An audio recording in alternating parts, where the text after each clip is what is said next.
بسم الله الرحمن الرحيم. الحمد لله وكفى وسلام على عباده الذين اصطفى، أما بعد، فأعوذ بالله من الشيطان الرجيم. بسم الله الرحمن الرحيم.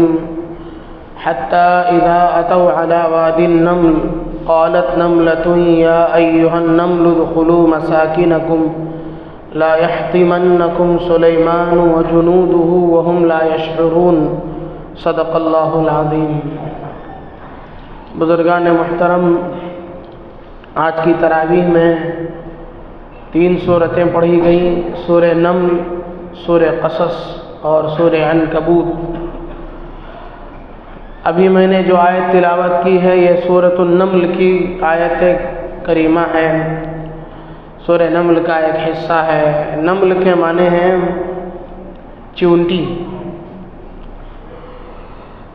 ایک چونٹی حضرت سلیمان علیہ السلام کے زمانے کی تھی، جس کا قصہ اس آیت میں ذکر کیا گیا ہے. اللہ تعالیٰ کی عجیب و غریب مخلوقات ہیں دنیا میں. اللہ تعالیٰ نے بے شمار مخلوقات دنیا میں پیدا فرمائے. چونٹی بھی اس میں اللہ کی ایک عجیب و غریب مخلوق ہے.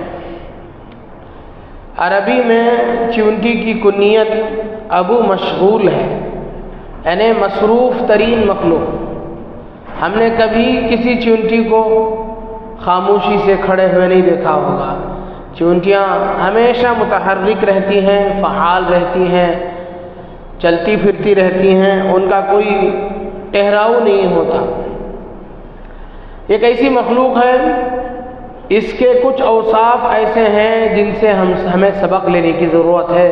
اگرچہ کہ ہم اشرف المخلوقات ہیں، اللہ تعالیٰ بعض مخلوقوں میں، اپنی مخلوقات میں سے، اپنی کائنات میں بعض مخلوق اللہ نے پیدا کیے ہیں جن میں ہمارے لیے عبرت ہے.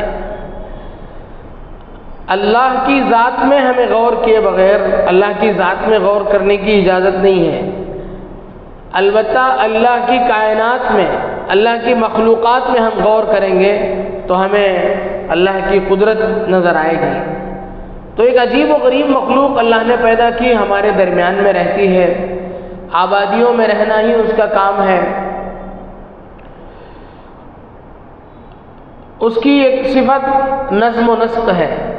آپ نے دیکھا ہوگا کبھی چونٹیاں بے ترتیب نہیں جاتی ہیں. ایک لائن بناتی ہیں، اسی ترتیب سے چلتی ہیں، اسی ترتیب سے جانا آنا اسی لائن میں ہوتا ہے.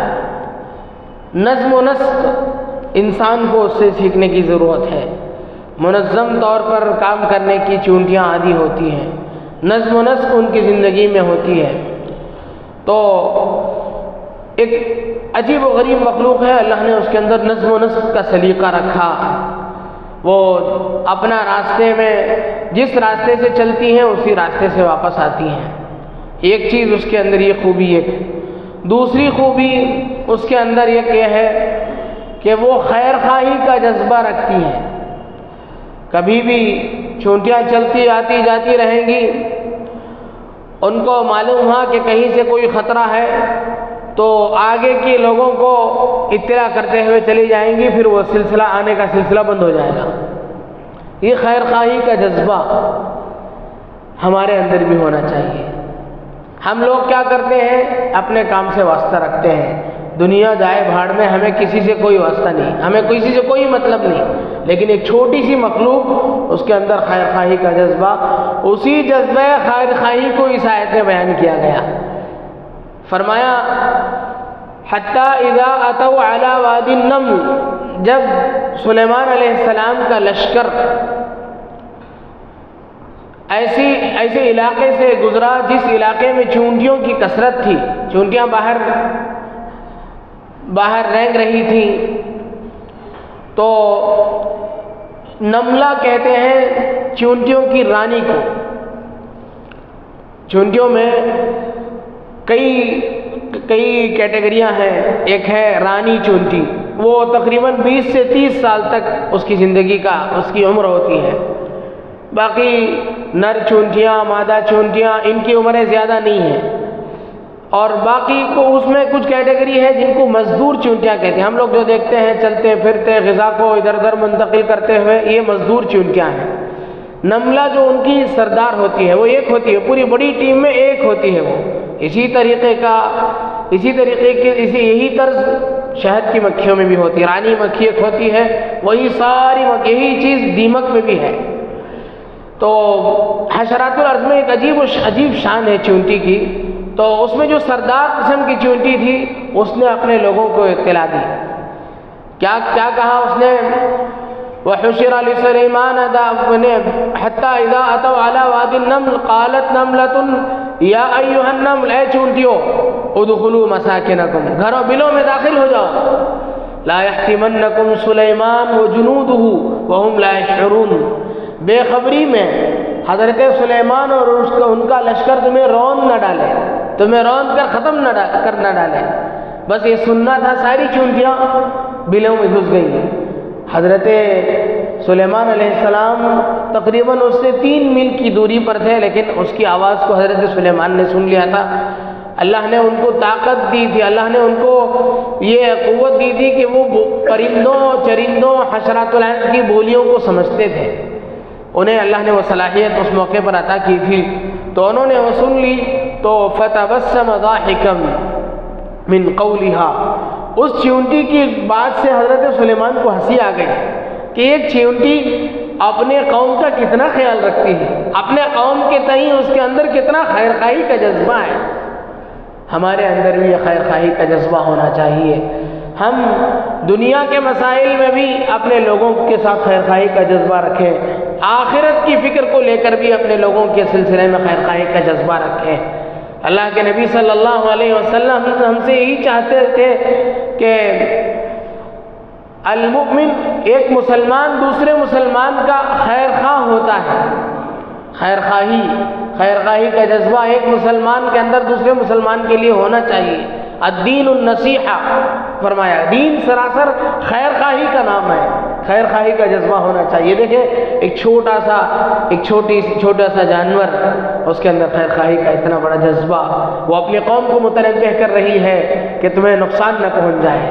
ہمارے اندر بھی یہ صفت آنی چاہیے. تیسری چیز اس کے اندر اتحاد و اتفاق. کوئی بھی کام کریں گے متحد ہو کر کریں گے. آپ کہیں میٹھی چیز کوئی گرا دیں یا کوئی چیز رکھ کر کے بھول جائیں، پہلے ایک چیونٹی آئے گی اور اس کے بعد 1-2 چیونٹیاں آئیں گی، اس کے بعد پوری لائن لگ جائے گی. یہ اپنے قوم سے وفاداری اور اتحاد ہے. ہر کام یہ متحد ہو کر کے کریں گے. کبھی ہم نے ایسا نہیں دیکھا ہوگا کہ ایک ہی چیونٹی کھا کر کے ختم کر دیتی ہو. ایسا نہیں ہوتا ہے. خاص طور سے اس جانور میں ایسا نہیں ہوتا ہے کہ یہ خود سے کھا کر کے ختم کر دیں. ایسا نہیں ہوتا ہے. یہ پورے اپنی ٹیم کو لے کر ہی کام کرتی ہیں. ٹیم ورک اس کے پاس بہت ہے. آپ کوئی کیڑا مر گیا ہو، کوئی پڑ گیا ہو، تو آپ دیکھیں گے چاروں طرف سے چیونٹیاں اسے گھیر لیں گے اور اسے لے کر کے کھینچ کر لے جانے کی کوشش کریں گے. تو یہ اتحاد و اتفاق یہ اللہ نے اس مخلوق کے اندر رکھا ہے. چھوٹی سی مخلوق ہے، اس کے اندر یہ خوبی ہے. اسی طریقے سے اتحاد میں ایک طاقت ہے. اتحاد خود ایک طاقت ہے. اسے بھی غیروں نے اسے خود خدا سمجھ لیا ہے. اتحاد کی جو طاقت ہے اسی کو وہ لوگ اوم کہتے ہیں. یعنی جمع کا صیغہ صحیح اوم، ایک جو یعنی ہر صیغے میں جمع کے صیغے میں تمل میں جو آخر میں لفظ آتا ہے اس سے اتحاد معلوم ہوتا ہے. اسی اتحاد کی طاقت کو غیروں نے خدا بھی بنا لیا ہے. اتحاد میں بڑی طاقت ہے. آپ ایک داغے کئی داغوں سے ملا ہوا کئی داغوں کو بانٹ کر کے رسی بنا دیں، اسے کھینچ کر کے توڑنے کی کوشش کریں، ٹوٹ نہیں پائے گی وہ رسی. اگر رسی جو کئی دھاگوں سے بنی ہوئی ہوتی ہے، کئی ریشوں سے بنی ہوتی ہے، اس کے الگ الگ ریشے کر دیں، ان میں سے ایک کو توڑیں، ٹوٹ جائے گی. تو یہ اتحاد و اتفاق ایک بہت بڑی چیز ہے. جمعیت یہ بہت بڑی طاقت ہے. اس سے ہم دشمنوں کا مقابلہ کر سکتے ہیں. اس سے ہم بڑے سے بڑا کام خود کر سکتے ہیں. چوتھی چیز یہ محنتی ہوتی ہے. فارسی کا مقولہ ہے مور محنتی جانور. انسان کو بھی محنت سیکھنا چاہیے. اس سے سست ہو کر کے رہ جانا. کہتے ہیں کہ جو چونٹیاں سست ہو کر کے رہ جاتی ہیں ان کے پر نکل آتے ہیں اور پھر وہ ہلاک ہو جاتی ہیں. چونٹی کے پر نکل آنا اس کے موت کی نشانی، کیونکہ وہ اڑتی ہیں، پھر کوئی پرندہ انہیں کھا لیتا ہے یا کہیں کوئی چراغ جلتا ہے تو اس میں اس کے اطراف آتی ہیں روشنی کے لیے اور آگ کے زد میں آ کر کے وہ مر جاتی ہیں. تو چونٹی کو جہاں پر آئے وہ اس کے موت کی نشانی ہوتی ہے. پر کیوں آتے ہیں؟ جب وہ سست بیٹھ جاتی ہیں تب اس کے پر نکل آتے ہیں. تو یہ محنت، مسلسل محنت، جہد مسلسل جو چیز ہے وہ ان کے اندر ہے. اس کے اندر ایک چیز ہے اسٹاک کرنے کی عادت چونٹی کے اندر. کہتے ہیں علامہ دمیری رحمۃ اللہ علیہ نے حیات الحیوان میں لکھا ہے کہ 3 مخلوق دنیا میں ایسی ہے جو اسٹاک کرتی ہے، دوسرے مخلوقوں میں یہ عادت نہیں ہے. سب سے پہلا نام اس میں لکھا ہے انسان. انسان ایک ایسا مخلوق ہے جو اسٹاک کرتا ہے. ہر آدمی کے پاس اسٹاک کرنے کی عادت ہے. مہینے کا سودا تو ہم لوگ اسٹاک کر لیتے ہیں، کم از کم ہر مہینہ سودا لے کر کے رکھ لیتے ہیں، سودا صرف لے کر کے رکھ لیتے ہیں. تو اسٹاک کرنے کی جو عادت ہے سب سے زیادہ عادت انسان کے پاس. دوسرے نمبر پر یہ عادت ہے چوہوں کے پاس اور تیسرے نمبر پر یہ عادت ہے چونٹیوں کے پاس. چونٹیاں اپنا موسم سرما سے بچ کے لیے اسٹاک کر کے موسم گرما میں ہی رکھ لیتی ہیں. ٹھنڈ سے یہ بھاگتی ہیں، اسی لیے انٹارکٹیکا اور جو سرد علاقے ہیں وہاں چونٹیاں نہیں پائی جاتی ہیں. عام جو دوسرے بر اعظم ہیں ان میں پائی جاتی ہیں. تو یہ ایک عادت ان کے اندر ذخیرہ اندوزی کر کے رکھ لینا. اور ان کے اندر ایک صلاحیت یہ ہے کہ یہ نمی، جو فضا میں جو نمی پائی جاتی ہے اس نمی کے ذریعے سے سمجھ لیتی ہیں. علامہ دمیری نے لکھا ہے کہ 2 مخلوق ایسے ہیں جو ذہین ہیں. ایک پرندوں میں سب سے زیادہ ذہین مخلوق کبوتر ہے اور حشرات الارض میں سب سے زیادہ ذہین مخلوق چونٹی ہے.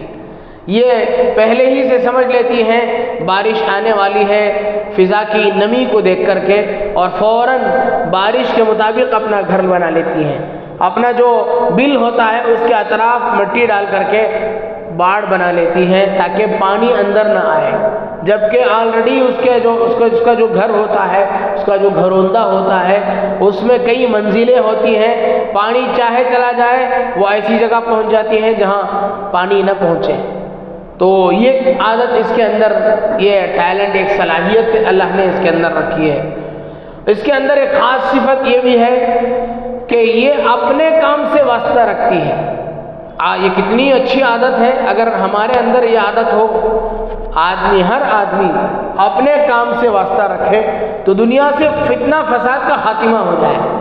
اپنے کام میں لگے رہنا، یہ اس چھوٹے سے حشرات الارض میں یہ عادت ہے کہ وہ کبھی کسی کے دوسرے کاموں میں نہیں جاتی. وہ اپنے کام سے واسطہ رکھتی ہے، اپنے کام میں لگی رہے گی. ہر آدمی کے اندر یہ صفت ہونی چاہیے کہ آدمی اپنے کام میں لگا رہے.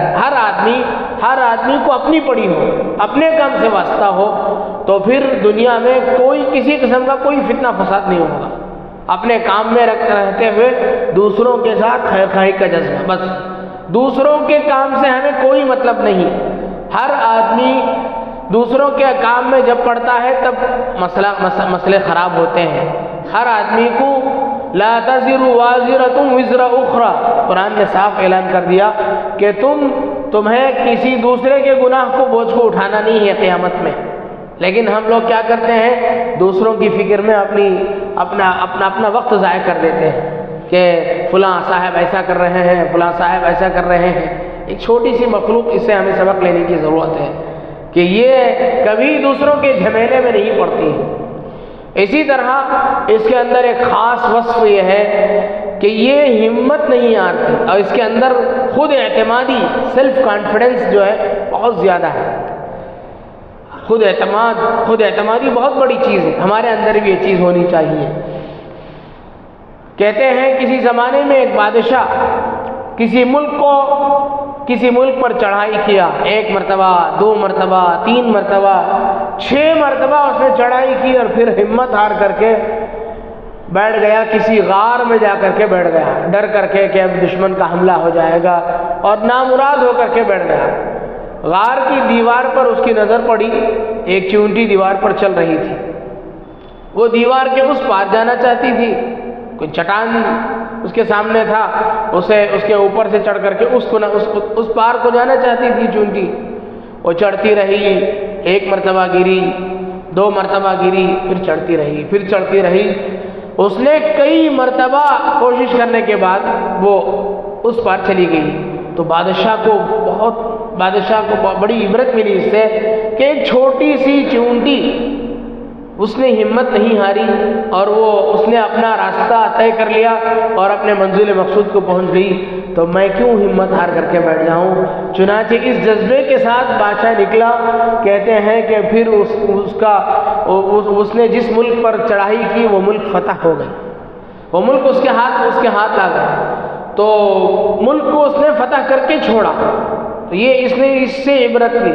تو سیلف کانفیڈنس، اپنی ذات پر اعتماد، اللہ کی ذات پر بھروسہ رکھتے ہوئے خود اعتمادی بھی کوئی چیز ہے، خود اعتمادی ہمارے اندر ہونی چاہیے۔ تو یہ اوصاف اللہ تبارک و تعالیٰ نے اس جانور کے اندر، چھوٹے سے جانور کے اندر رکھے ہیں، ہمیں غور کرنے کی ضرورت ہے۔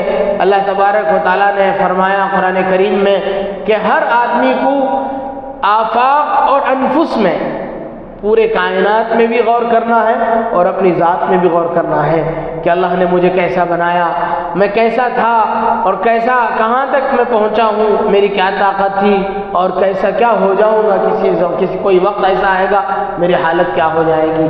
یہ اپنی ذات میں بھی ہمیں غور کرنے کی ضرورت ہے۔ چیونٹی کے اندر بہت ساری یہ اوصاف ہیں۔ ایک بات اس کے بارے میں لکھا ہے کہ یہ جب ذخیرہ کرتی ہے دانوں کو لے جا کر کے، تو اس کی ذہانت یہ ہے، علامہ دمری نے لکھا ہے کہ اس کی ذہانت کی بات ہے کہ وہ دانے کو، جب کسی دانے کے بارے میں اسے خوف ہوتا ہے کہ وہ اگ آئے گا، اس سے کوئی پودا اگ جائے گا، اس سے کوئی چیز اگ جائے گی، تو وہ دانے کو 2 ٹکڑے کر دیتی ہے۔ اور کتابوں میں لکھا ہے کہ دھنیا کا جو دانہ ہوتا ہے، اس کے 2 ٹکڑے ہونے کے بعد بھی اس سے کوئی پھوٹ کر کے کوئی یہ نکل سکتا ہے، تو اس کے 4 ٹکڑے کر دیتی ہے چیونٹی، ایسی ذہین۔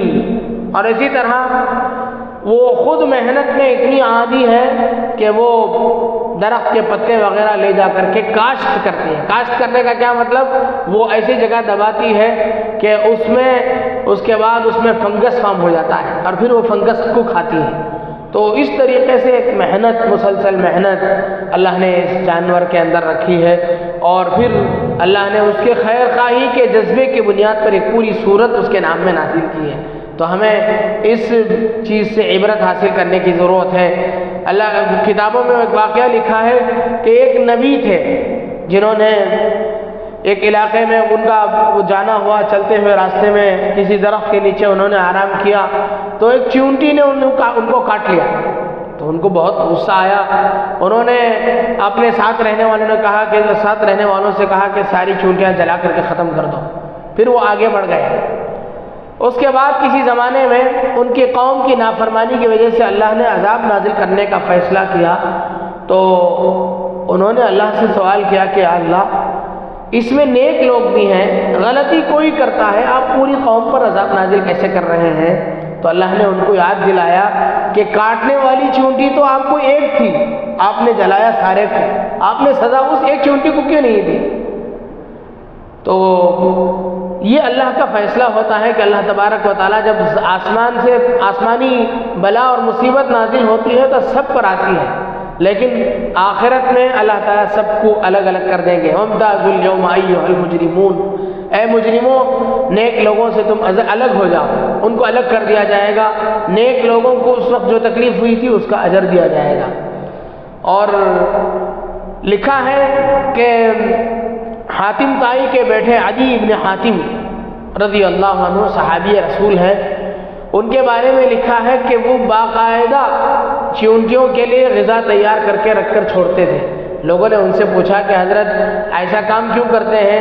تو انہوں نے کہا کہ یہ ہماری پڑوسن ہے، ہمارے پڑوس میں رہنے والی ہے، پڑوسی کا ہمارے اوپر حق ہے، ہمارے اکابرین میں حضرت مفتی شفیع صاحب رحمۃ اللہ علیہ، ان کے بارے میں لکھا ہے کہ وہ اپنا جو دسترخوان ہوتا ہے، ہم لوگ اپنا پلیٹ تک صاف کر کے نہیں کھاتے ہیں۔ حدیث پاک میں ہے کہ پلیٹ کو، جس برتن کو پاک صاف کر کے کھایا جاتا ہے، وہ برتن اللہ کے دربار میں دعا کرتی ہے کھانے والے کے حق میں کہ اللہ اسے برکت دے، اس کی روزی روٹی میں برکت عطا فرما۔